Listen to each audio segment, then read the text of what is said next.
साथियों नमस्कार। आज के दूसरे वीडियो के साथ मैं हाजिर हूँ और आज का जो दूसरा वीडियो है वो साप्ताहिक वीडियो है जो हम हर रविवार को करते हैं और उसमें पिछले 7 दिनों की, पिछले एक हफ्ते की घटनाओं का एक राउंड अप लिया जाता है और उसका क्या असर हुआ ये देखा जाता है। तो साथियों पिछले सप्ताह में कई सारी बड़ी घटनाएं हुई हैं। सबसे पहली बड़ी घटना तो यही थी कि बीबीसी की जो डॉक्यूमेंट्री थी उस पर जो रोक लगाई गई थी उसका बवाल पूरे देश में चल रहा है। जो मोदी विरोधी विपक्ष है, ख़ासतौर से लेफ़्ट के लोग और उनकी जो ऑर्गेनाइजेशंस हैं वो इस बैन का विरोध कर रही हैं और जगह जगह इस फिल्म को स्क्रीन कर रही हैं और छोटे मोटे पुलिस एक्शन के अलावा ज़्यादा कुछ हो नहीं पा रहा है। तो लेकिन जो जिस बात की आशंका थी कि ये एक बड़ा मुद्दा बन जाएगा, ऐसा भी कुछ होता नहीं दिख रहा है। लोग फिल्म को स्क्रीन कर रहे हैं, देख रहे हैं कुछ संख्या में आकर और उसके बाद वो नॉन इवेंट में तब्दील होता जा रहा है। ऐसा इसलिए हो रहा है क्योंकि मोदी जी के पक्ष में बहुत हवा है, इसलिए कोई भी बात जो मोदी जी के खिलाफ की जाती है वो बहुत बड़ी घटना नहीं बन रही है। इसका एक निष्कर्ष जो है वो ये निकलता है कि इतना मुद्दा होने के बावजूद, फ्रीडम ऑफ स्पीच के खिलाफ जाने के बावजूद इस मामले ने बड़ा मुद्दा विपक्ष इसको बना नहीं पाया है। तो एक घटना तो ये हुई। दूसरी एक घटना थी कि भारत यात्रा के दौरान राहुल जी ने कहीं कह दिया कि 370 को वापस लाने में हम अपना दम लगा देंगे, ऐसी एक वीडियो आई थी। अब राहुल जी कितना इसको कर पाते हैं ये तो एक अलग विषय है, लेकिन अभी वो स्टेटमेंट दे रहे हैं जो जनता सुनना चाहती है या जनता जो देखना चाहती है, वो सब काम वो कर रहे हैं। और मुझे लगता है कि धारा 370 को वापस लाने का जो ये बयान है, जैसे वो जम्मू कश्मीर में गए और एक पब्लिक में से एक व्यक्ति ने कहा कि 370 का सवाल है, तो उन्होंने कहा कि हाँ है और इसको वापस लाने में हम दम लगा देंगे। मुझे लगता नहीं कि ये कोई मीन करता है, लेकिन मैं ये मानता हूँ कि राहुल गांधी जी को ऐसे मुद्दों पर हाँ नहीं करनी चाहिए और अगर एक बड़ा नेता बनना है तो एक स्टेटमेंट देना चाहिए कि अगर व्हेन यू वांट टू से नो डोंट से यस। एक पुरानी एक किताब भी है इसके ऊपर कि अगर आप ये नहीं कर सकते तो फिर हाँ मत करिए, क्योंकि आपके ऐसे बयानों का असर देश भर में होता है और देश भर में जो आपकी छवि है, जहाँ से आपको चुनाव जीत के आना है, वो आपके बयानों की वजह से कोई बहुत अच्छी नहीं है। और अगर आप एक छोटे से सेक्शन को जम्मू कश्मीर के खुश करने के लिए ऐसे बयान देंगे तो इसका बेहद विपरीत असर जो है वो बाकी पूरे देश में पड़ता है, क्योंकि मीडिया इतना सक्रिय हो गया है, खासतौर से सोशल मीडिया, कि जिसके ऊपर अब आप बहुत कंट्रोल कर नहीं सकते हैं। तो ये एक राहुल गांधी जी का बयान जो है वो मुझे ठीक नहीं लगा कि इसका असर उनका जो है वो पूरे देश में एक अलग तरह से पड़ेगा। अगली जो बड़ी घटना हुई वो थी पठान की रिलीज़ और फिल्म पठान को लेकर हिंदू वर्ग के द्वारा इसका बायकॉट किया जा रहा था और शाहरुख खान के फैंस हों या बॉलीवुड, पूरा का पूरा इसको लेकर इकट्ठा हो गया कि हमको इस फिल्म को सक्सेसफुल करके दिखाना है। तो साथियों मैं बॉलीवुड के साथियों से एक बात कहना चाहूँगा कि कितनी फिल्मों के लिए आप इकट्ठे होंगे और कितनी फिल्मों के लिए आप संघर्ष करेंगे, क्योंकि आपकी पिछली हर फिल्म को लेकर संघर्ष हो रहा है। पठान उतनी बुरी तरह से फ्लॉप नहीं हुई जितनी बुरी तरह से लाल सिंह चड्ढा या एक और फिल्म जो है वो उसका नाम मुझे ध्यान में आया तो मैं आपको बताता हूँ, ब्रह्मास्त्र जो है वो फेल हुई थी और कुछ और फिल्में भी फेल हुई। लेकिन पठान वैसी फेल नहीं हुई, या कुछ लोग इसे बॉलीवुड तो इसे सक्सेसफुल कहने में लगा है, लेकिन हिंदूवादी संगठन जो है वो इसे फ्लॉप कहने में लगे हैं और ये एक मिक्स्ड रिएक्शन है। इसको कोई चेक करने का कोई ट्रांसपेरेंट तरीका नहीं है। आप कुछ भी डाटा दे देंगे तो उसको मानना पड़ेगा। अगर शाहरुख खान कहेंगे मेरी फिल्म 400 करोड़ कमा लिए तो आपको मानना पड़ेगा, क्योंकि क्रॉस चेक करने का कोई डाटा नहीं है। लेकिन बहुत सारे थिएटर्स ऐसे हैं जहाँ पर टिकटें नहीं बिक रही थी, ऐसे वीडियो आए। अब ऐसे वीडियो दिखाए गए कि टिकट वो खाली है और जो टिकट बेच रहा है वो कह रहा है जी नहीं लोग नहीं आ रहे हैं, ऐसे भी वीडियो है। तो हम मान लेते हैं कि ये फिल्म जो है वो 50-50 है, कई शहरों में चली कई शहरों में नहीं चली। 50-50 भी एक टकराव है और इसमें जो बायकॉट करने वाले हैं उनका कुछ नहीं जाता है, उन्होंने फिल्म नहीं देखनी, उनकी जेब से कुछ नहीं गया, लेकिन बॉलीवुड की जेब से जाता है। बॉलीवुड अगर पहले ये फिल्म बनती, अगर मान लीजिए 1000 करोड़ कमाती, मान लेते हैं, और अब वो 400 करोड़ कमाएगी या 500 करोड़ कमाएगी, तो 500 करोड़ का एक तरह से नुकसान है, क्योंकि 500 करोड़ देने वाली जनता जो है उस फिल्म को नहीं देख रही। और बड़ा सवाल बॉलीवुड के लिए ये है कि आप ऐसा नैरेटिव क्यों चलाना चाहते हैं जो जनता का एक बड़ा वर्ग पसंद नहीं कर रहा है। जैसे शाहरुख की फिल्मों में ये बात बार बार आ रही है और ये शाहरुख के को लेकर सवाल उठाती है। वो ऐसी फिल्में बनाते हैं जिसमें भारतीय आर्मी के लोग और रॉ के लोग जो हैं वो तो देश विरोधी हो जाते हैं और आईएसआई के लोग भारत पक्षीय हो जाते हैं। और प्रैक्टिकल लाइफ में तो ये संभव है नहीं, लेकिन राहुल गांधी ने 2 फिल्में ऐसी माफ़ कीजिएगा, शाहरुख खान 2 फिल्में ऐसी बना चुके हैं। मैं हूं ना का सेम प्लॉट था और अब इस फिल्म का सेम प्लॉट है। तो वो भारतीयों की नज़रों में भारतीय सेना को और भारतीय जो ऑफिसर्स हैं जो देशभक्ति के काम में लगे हैं उन्हें क्यों गिराना चाहते हैं? फिल्म का कोई और प्लॉट नहीं हो सकता क्या? लेकिन वो ऐसा करना चाहते हैं, तो इस पर तो सवाल उठेंगे ही। खैर, तो बॉलीवुड टकराव की स्थिति में कब तक रहेगा अपने नैरेटिव को लेकर? तो ये टकराव तो एक ना एक दिन उसे, बॉलीवुड को ही टकराव छोड़ना जो है फ़ायदेमंद है। हिंदूवादी के पास तो सोशल मीडिया है, वो अपने सोशल मीडिया से आपकी फिल्म का कभी 50% नुकसान कर देगा, कभी 20% नुकसान कर पाएगा, कभी 0% नुकसान कर पाएगा, लेकिन उसका अभियान चलता रहेगा। कभी आपका 70% नुकसान कर देगा, जैसे लाल सिंह चड्ढा और ब्रह्मास्त्र में हुआ। तो उसके पास तो ये शक्ति है बिना पैसा खर्च किए, आपके पास ये शक्ति नहीं है। आपको फिल्म को सक्सेसफुल करने के लिए 200 करोड़ रुपए एक्स्ट्रा खर्च करने पड़ते हैं, फर्जी फिल्म खरीदने के लिए, फर्जी टिकटें खरीदने के लिए, फर्जी सोशल मीडिया में अभियान चलाने के लिए कि हमारी फिल्म सक्सेसफुल हो गई है। और आपको उन लोगों को भी छोड़ना पड़ेगा कि जो आपके नैरेटिव की वजह से आपकी फिल्म देखने नहीं जाते हैं। तो अल्टीमेटली ये नुकसान बॉलीवुड को ही है। तो ये नैरेटिव तो आपको छोड़ना पड़ेगा और सही नैरेटिव पर आएंगे तभी आपका, क्योंकि ये जो हिंदुत्व की भावना है ये धीरे धीरे बढ़ेगी और अभी तो बहुत है, अब और भी बढ़ेगी। अब ये बात जो है, मतलब जो इस काम के लिए संगठन लगे हुए थे उन्होंने भी मान लिया है कि हिंदुत्व जो है वो अब आम पब्लिक में फैल गया है, पब्लिक जागरूक है, हम हो या ना हो पब्लिक जागरूक है।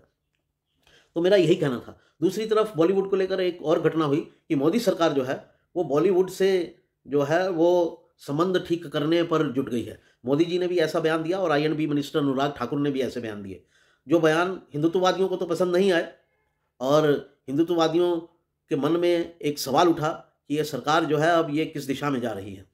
लेकिन वो बॉलीवुड के लिए वो सवाल जो थे वो बॉलीवुड को पसंद आए होंगे। बॉलीवुड के कुछ नेताओं ने मोदी की तारीफ भी की इसके लिए। खैर, कुल जमा बॉलीवुड की घटना, बॉलीवुड जो है वो एक बड़ी घटना रही पिछले सप्ताह में और उसको लेकर ये दोनों तीनों पक्ष सामने आए जो मैंने आपको बताया। एक और जो बड़ी घटना रही वो ये रही कि इंडस वाटर ट्रीटी को लेकर भारत ने पाकिस्तान को एक नोटिस भेजा है और इस नोटिस में कहा गया है कि हम इस ट्रीटी को फिर से इस पर विचार करना चाहते हैं। ये एक बहुत बड़ा कदम है और लेकिन इसकी जब परतें खुलेंगी तब ये पता चलेगा कि ये उतना बड़ा कदम है या नहीं है जैसा कि आज की तारीख में लग रहा है।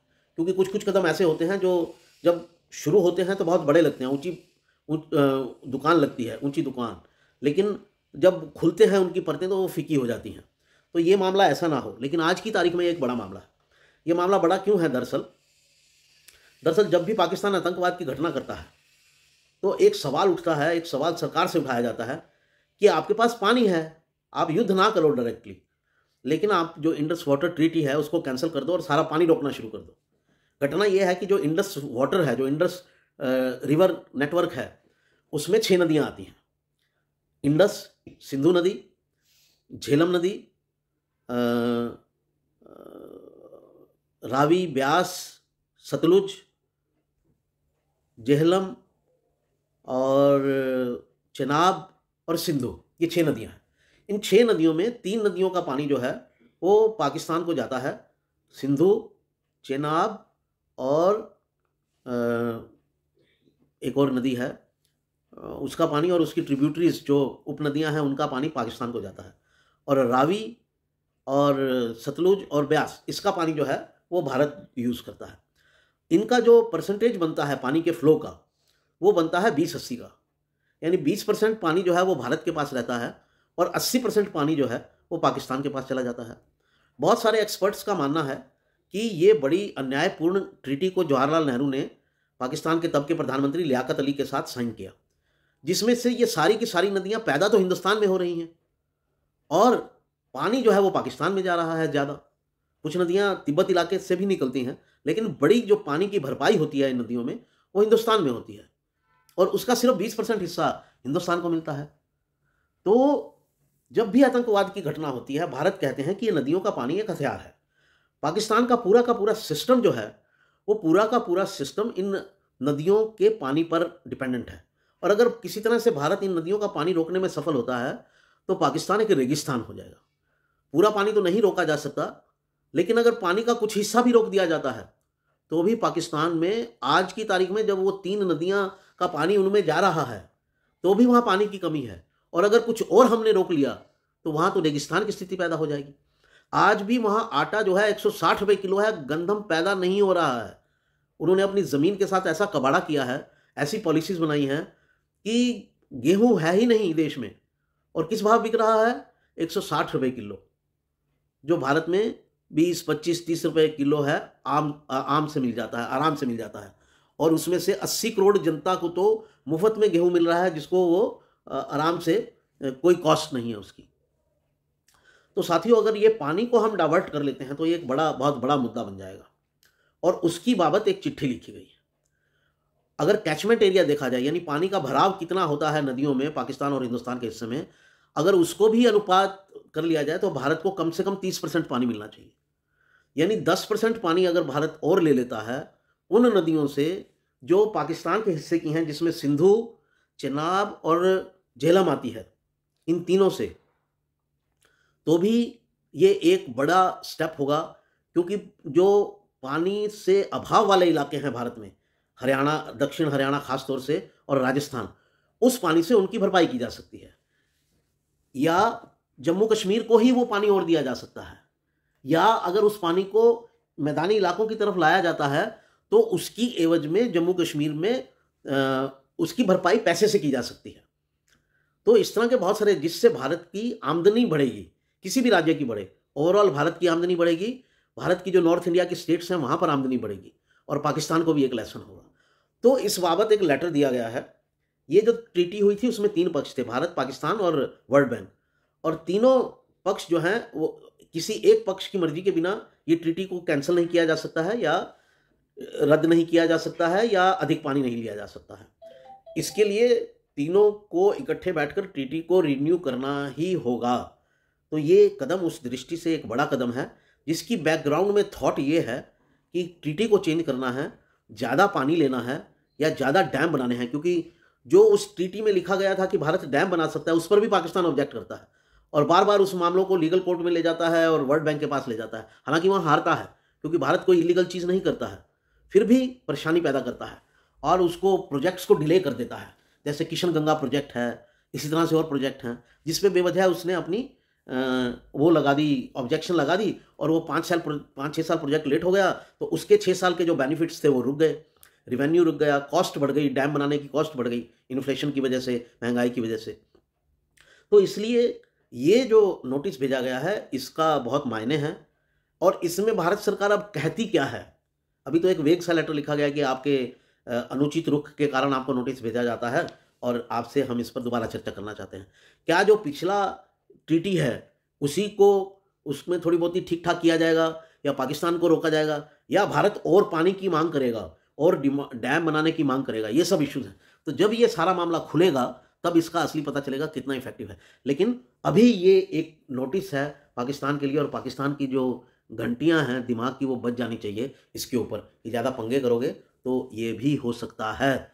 हम अगर चाहें तो ट्रीटी को मना कर दें, उसमें थोड़ा बहुत परेशानी ज़रूर होगी कि अंतर्राष्ट्रीय स्तर पर हमने एक ट्रीटी को अपने सिरे से भंग कर दिया, लेकिन अगर जिस तरह से पाकिस्तान करता है उस तरह से उस रुख पर हम उतर आएँ, गुंडागर्दी के रुख पर, तो कई डैम बनाकर 10-20 साल में पाकिस्तान का पूरा कबाड़ा कर सकते हैं। तो इस ट्रीटी में इतनी जान है ये मामले में, इसलिए इसका जो नोटिस गया है उसको इग्नोर नहीं किया जा सकता, और उसमें देखना होगा कि क्या परतें खुलती हैं। तो एक ये बड़ा मामला था पिछले सप्ताह में। एक और बड़ा मामला जो सामने आया वो था इंडिया टुडे का सर्वे। ये एक मैगज़ीन है और इनका एक चैनल भी चलता है। ये हर साल 2 बार 15 अगस्त को और 26 जनवरी को एक सर्वे करता है देशव्यापी। 1 लाख लोगों की, 1 से 2 लाख लोगों की इसमें राय ली गई है। कुछ पुराने उनका सर्वे चल रहा था, उसके 1 लाख लोग, 1 लाख नए लोग, ऐसे करके कुछ बताया गया है कि काफ़ी व्यापक है। संख्या बताने का अर्थ है कि काफ़ी व्यापक सर्वे है, और उसमें जो रिजल्ट आए हैं वो राहुल गांधी के लिए बिल्कुल अच्छे नहीं हैं। उसमें रिजल्ट आए हैं कि राहुल गांधी कहीं आसपास नहीं है। भारत जोड़ो यात्रा के बावजूद उनको कोई बहुत अधिक ट्रैक्शन नहीं मिला है। सिर्फ ये है कि बज़ क्रिएट हुई है। उनको जो रीलॉन्च किया गया था, रीलॉन्च करने की जो कोशिश है वो थोड़ी सफल हुई है, लेकिन इसके चुनावी परिणाम कुछ नहीं है। कांग्रेस को इसमें आज की तारीख में अगर चुनाव होते हैं तो बताया गया है कि 68 सीटें मिलेंगी, पिछली बार 52 थी, यानी 15-16 सीटें ही ज़्यादा मिलेंगी। राहुल गांधी का कितना ट्रैक्शन है विपक्ष के नेताओं में मोदी के सामने, तो बताया गया कि वो तीसरे नंबर पर हैं। सबसे ज़्यादा केजरीवाल, फिर ममता बनर्जी, फिर राहुल गांधी। यानी जनता उन्हें इतना ही समझदार समझती है कि वो प्राइम मिनिस्टर के लायक नहीं है, केजरीवाल से भी नीचे, जबकि केजरीवाल का कोई आधार नहीं है। एक दिल्ली और अगर पंजाब को छोड़ दिया जाए, थोड़ा बहुत गुजरात में अब उन्होंने दिखाया। केजरीवाल इतने पुराने नेता नहीं है, उनकी पार्टी इतनी पुरानी नहीं है कि उसका इतना बड़ा बेस हो कि लोग उनको पसंद करने लगे। लेकिन उनका सबसे ज़्यादा अट्रैक्शन दिख रहा है, चुनाव जीत पाएँ या ना जीत पाएँ। राहुल गांधी तो एक भारत व्यापी पार्टी को लीड करते हैं, कांग्रेस को, जिसका कार्यकर्ता देश कहा जाता है, हर देश के हर गांव में कार्यकर्ता मिल जाएगा कांग्रेस का। हर गांव में, नॉर्थ ईस्ट से लेके और दक्षिण से लेके और जम्मू कश्मीर से लेके और पश्चिम तक। फिर भी इसके बावजूद भी राहुल गांधी की जो स्थिति है वो बहुत अच्छी नहीं है, उनसे अच्छी तो ममता बनर्जी हैं। तो ये सर्वे बहुत अच्छा नहीं है राहुल गांधी के लिए। इसके अलावा इस सर्वे में बताया गया है कि नरेंद्र मोदी के प्रति लोगों का अट्रैक्शन बना हुआ है, और आज की तारीख में भी 68% लोग जो हैं ये मानते हैं कि सरकार अच्छा काम कर रही है, जबकि राहुल गांधी कहीं आसपास नहीं है। इस सर्वे को देखने के बाद विपक्ष डिमोरलाइज तो हुआ होगा, और 2024 के लिए भी आज तक की जो वाइब्स आ रही हैं या जो इंडिकेशन आ रहे हैं वो यही दिखा रहे हैं कि मोदी जो हैं वो फिर एक बार चुनाव जीत रहे हैं और बीजेपी तीसरी बार फिर केंद्र में सत्ता में आएगी। तो एक मुद्दा ये था। एक मुद्दा और था जो मोदी जी के लिए बड़ा कंसर्न का होना चाहिए था, वो था अडानी ग्रुप का। अडानी ग्रुप ने को लेकर अमेरिका की एक रिसर्च कंपनी है, हिंडनबर्ग रिसर्च, उसने एक रिपोर्ट जारी की और उसने 3 तरह के आरोप लगाए हैं। पहला आरोप ये है कि ये टैक्स हेवन जो है, टैक्स हेवन वो कंपनी पर टैक्स बहुत कम होता है देश की, और वहाँ पर आकर लोग रह लेते हैं और बहुत कम टैक्स देते हैं, क्योंकि यहाँ बहुत सारी लोग क्या करते हैं, जो बड़े इंडस्ट्रिस्ट होते हैं वो अपनी कंपनियाँ वहाँ खोल लेते हैं, और उससे उनको जिस देश में वो काम करते हैं वहाँ कम टैक्स देना पड़ता है और उनकी टैक्स सेविंग ज़्यादा हो जाती है। पर्सनल टैक्स उनको नहीं देना पड़ता। पर्सनल टैक्स अगर भारत में 30-35% है, तो मान लीजिए किसी देश में 5% है, तो 30% टैक्स। अब सोचिए, जो कंपनी 1 लाख करोड़ रुपए का बिजनेस कर रही है, या 5 लाख करोड़ रुपए की जिसकी वर्थ है, या जो कंपनी 15,000 20,000 करोड़ रुपए साल का 50,000 करोड़ रुपए का प्रॉफिट ही कमाती है, तो उसके टैक्स में उसको कितना बेनिफिट मिलता होगा। तो आप सोच सकते हैं, ऐसी और ऐसी बहुत सारी कंपनियां होती हैं। अब इस कंपनी का आरोप था कि अडानी ने जो टैक्स हेवन्स हैं वहाँ पर अपने कई कंपनियां खोल रखी हैं और इन कंपनियों का दुरुपयोग करती है। इस कंपनी ने यह भी आरोप लगाया कि जो शेयर के रेट हैं अडानी कंपनी के, वो आर्टिफिशियली क्रिएटेड हैं। मतलब शेयर अगर 20 रुपये का होना चाहिए तो उसको 30 रुपये का, 40 रुपये का शो करके दिखाया गया। ये मैनिपुलेशन की जा रही है। तो ये आरोप लगे हैं, इसकी वजह से अडानी कंपनी के शेयर 2 दिन जो पीछे काम हुआ, बुधवार को और शुक्रवार को शेयर मार्केट में, इन 2 दिनों में अडानी कंपनी के शेयर मार्केट की वैल्यू जो है वो 4 लाख करोड़ कम हो गई। यानी जिन जिन लोगों के पास अडानी ग्रुप की कंपनीज के शेयर हैं, उनका जो है ये उनके शेयर की वैल्यू कम हो गई। ये अभी नोशनली होती है, लेकिन नोशनल कैसे कहा जाए। मैं आज बेचता तो मेरा 50 रुपये में बिकता, और अगर वैल्यू कम हो गई तो मेरा 30 में बिकता, तो 20 का नुकसान हो गया। पता नहीं कब उठेगा वो 20 रुपये। इसके अलावा अडानी ग्रुप का एक IPO भी आया हुआ था, इनिशियल पब्लिक ऑफर, जो शेयर की होती है, जिससे वो 20,000 करोड़ रुपए जुटाना चाहते थे। उसको लेकर भी वो भी शेयर जो है वो ठीक से नहीं बिका जब ये क्रैश हुआ अडानी की कंपनी में। और इसके अलावा ये आरोप लगाया है हिंडनबर्ग कंपनी ने कि जो ऋण लिए हैं ये उनकी वैल्यूएशन से बहुत ज़्यादा है। वो ऋण चुकाने की स्थिति में कितनी अच्छी तरह से होंगे या नहीं, ये नहीं कहा जा सकता। अडानी की कंपनी ने इनको झूठ बताया है और कहा है कि हम केस करेंगे। तो हिंडनबर्ग कंपनी ने चैलेंज दिया है कि चैलेंज है आपको, अगर आप कर सकते हो तो अमेरिका में आके केस करो। तो ये मार चल रही है। अब इसके बहुत सारे पॉलिटिकल मीनिंग हैं।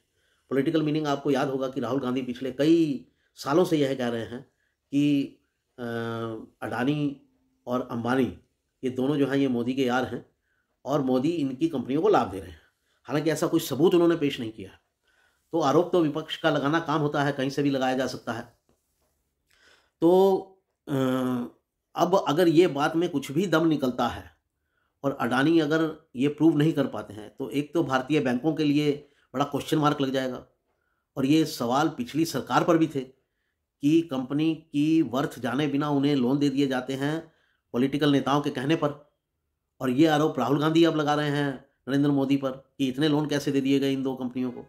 और अगर इस रिसर्च ग्रुप की बात में कुछ भी दम निकलता है और बैंकों की फाइनेंशियल स्थिति पर कोई नुकसान होता है, तो ये बात जो है ये पॉलिटिकली नरेंद्र मोदी जी को नुकसान पहुंचा सकती है। एक ये बहुत पोटेंशियल इशू है जो धीरे धीरे जोर पकड़ सकता है अगर अडानी ने ब्लैक एंड वाइट में ट्रांसपेरेंट रूप से ये साबित नहीं किया कि उनकी कंपनियों की स्थिति जायज़ है, वो कोई गलत काम नहीं कर रहे हैं, कोई फ्रॉड नहीं कर रहे हैं। तो ये ज़रूरी है और उनकी कंपनी ने कहा है कि जब उनके शेयर आईपीओ का इश्यू कंप्लीट हो जाएगा तो वो इसके ऊपर अपनी पूरी कंप्लीट सफाई देंगे, ऐसा उन्होंने कहा है। तो अगले हफ्ते में ये देखने वाली बात होगी कि अडानी की कंपनियों की स्थिति क्या निकलती है। तो ये एक बड़ा इश्यू रहा पिछले दिनों के अंदर। तो साथियों, एक जो और इस हफ्ते में इश्यू जिसको डिस्कस किया जा सकता है वो है कि रिपब्लिक डे की परेड भी हुई और रिपब्लिक डे की परेड में 2-3 खास बातें थी। एक तो नारी शक्ति को दिखाया गया और एक उसके अंदर जो हथियार दिखाए गए वो सारे इंडियन मेड थे या इंडियन जो एक अभियान चल रहा है सरकार का आत्मनिर्भर अभियान, उसके तहत बनाए गए थे, तो एक अच्छी बात थी। और एक उसमें और बात जो मैंने अलग से ऑब्जर्व की वो थी कि बहुत सारी झांकियाँ ऐसी थी जिनका आधार हिंदुत्व था। जैसे यूपी की जो झांकी थी वो राम पर थी, अयोध्या पर थी। हरियाणा की झांकी जो है वो कृष्ण पर थी, कुरुक्षेत्र पर थी। महाराष्ट्र की झांकी जो है वो भी हिंदुत्व पर आधारित थी। इसके अलावा तमिलनाडु की झांकी भी, इसके अलावा झारखंड की झांकी भी, इसके अलावा असम की झांकी भी, तो बहुत सारी, इसके अलावा जम्मू कश्मीर की भी जो झांकी थी वहाँ की, उसमें बाबा महादेव और जो शिवलिंग वहाँ बनता है अमरनाथ में, उसको प्रदर्शित किया गया था। तो काफ़ी हिंदुत्व का प्रभाव दिखा। एक और चीज़ जो पिछले सप्ताह में हुई कि मुगल गार्डन का नाम बदलकर अमृत गार्डन रख दिया गया। ये बात भी विपक्ष को नहीं सुहाई। तो अगर आप देखें तो ये जो बीजेपी सरकार है ये नोशनल चीज़ों पर, इसमें एक पॉलिटिकल पार्ट है। इसका पार्ट क्या है?